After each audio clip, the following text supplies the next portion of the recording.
Hi guys, welcome to my channel Fitness Stories with K.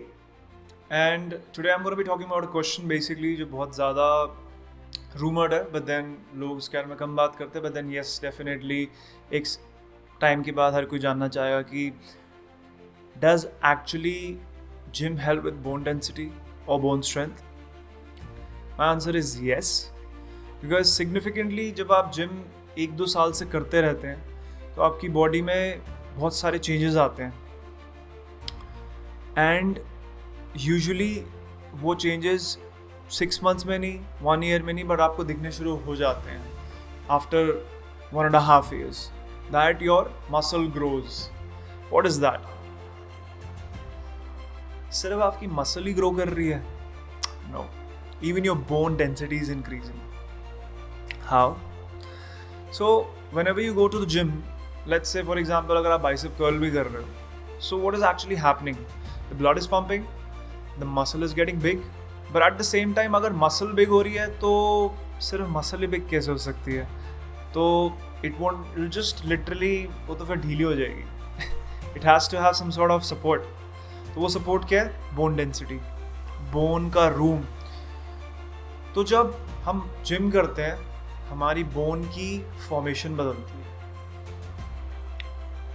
So whenever we are doing the load bearing exercises, like load bearing exercise का basic सा मतलब है anything which we are doing against the gravity while being on the foot is load bearing exercises, and उससे हमारी bone formation की stimulation होती है. Even जब हम वेटेड एक्सरसाइज करते हैं जिम में किसी भी तरीके की, bench press, shoulder press, squats, deadlifts, हर चीज़ से हमारा ऑस्टियोजेनेसिस रिस्पॉन्स बढ़ता है. Osteogenesis response is basically bone ossification. Bone ossification is basically the process of bone architecture. सरल भाषा में there is a specific interconnection between our bones and our muscles, which is also largely present हमारे metabolic profile में और हमारे chemical components में भी body के, nitrogen, hydrogen, sulfate, calcium, magnesium, all of that. That's what I'm trying to talk about. That also gives stimulation to the bone growth. बहुत ही amazing एक US के example में बताया गया था कि हमारी बॉडी के अंदर जब भी हम ट्रेन करते हैं at a very heavier rate, our body and our skeletal structure, it creates micro fractures. If you do MRI एक किसी भी एलीट पावर लिफ्टर का, तो उसके बोन्स के अंदर आपको मिनी फ्रैक्चर्स दिखाई देंगे. एंड दैट्स नॉट लाइक कि फ्रैक्चर हो गया, but that's basically micro fracture method, जिसका मतलब ये है कि अगर आप प्रोग्राम को, किसी भी प्रोग्राम को अगर आप कर रहे हैं, लेट्स से बेंच प्रेस का, शोल्डर का, लेग्स का, डेडलिफ्ट का, डजंट मैटर, इवन अगर आप एक आर्म्स का भी प्रोग्राम कर रहे हैं, it will definitely create those micro fracture in your skeletal structure.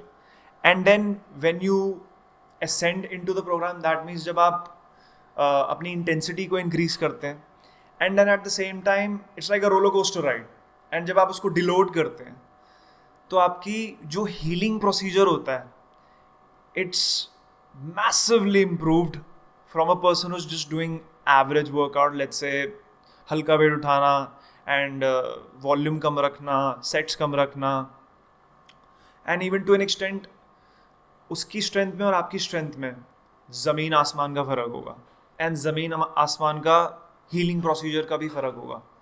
Your method of striking and his method of striking is completely different, and both gonna have a breakdown, but at the same time your breakdown is going to make you increase your healing method to, let's say, level 10, and it's going to be level 2 for him or her.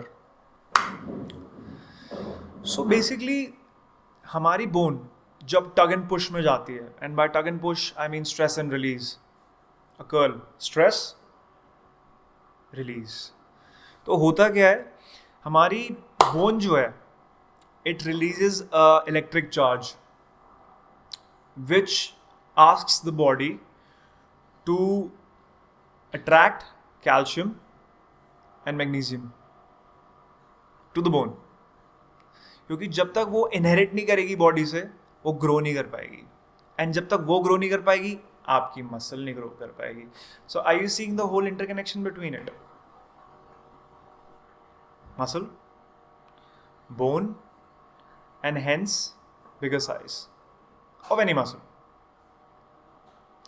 That's basically it. And बहुत बड़े US के experiment में भी देखा गया था कि एक बंदे ने अपनी पीठ को यानी कि अपनी स्पाइन को कैसे हील किया था by that microfracture method.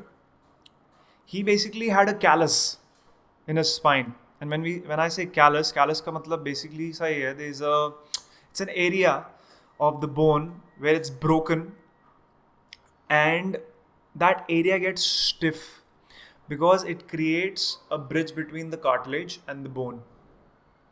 And when that bridge is created, the bone is healed and fixed. Yes. And when it's fixed, the callus धीरे धीरे gets softened, and then the bone becomes again flexible to move around and maneuver.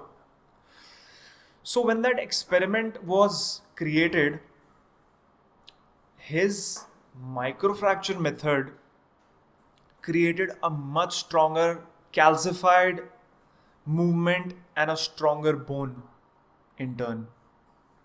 That's superb. तो यही कहना चाहूँगा guys कि कोई भी workout आप कर रहे हो, try to make sure आपके वर्कआउट्स में आपके सेट्स मिनिमम से मिनिमम 4 तो हो, लेकिन आपकी वॉल्यूम अच्छी हो. I prefer 4x15 or 4x20 is a good range with any of the workouts you doing, arms, legs, squats, deadlift, back, doesn't matter. And जैसे जैसे आप अपनी इंड्योरेंस इंक्रीज करोगे, वैसे वैसे आपको आपकी bone density, bone formation, bone architecture, bone ossification, and even bone calcium is going to increase. Bone mineral density is going to increase. Bone mineral accumulation is going to increase.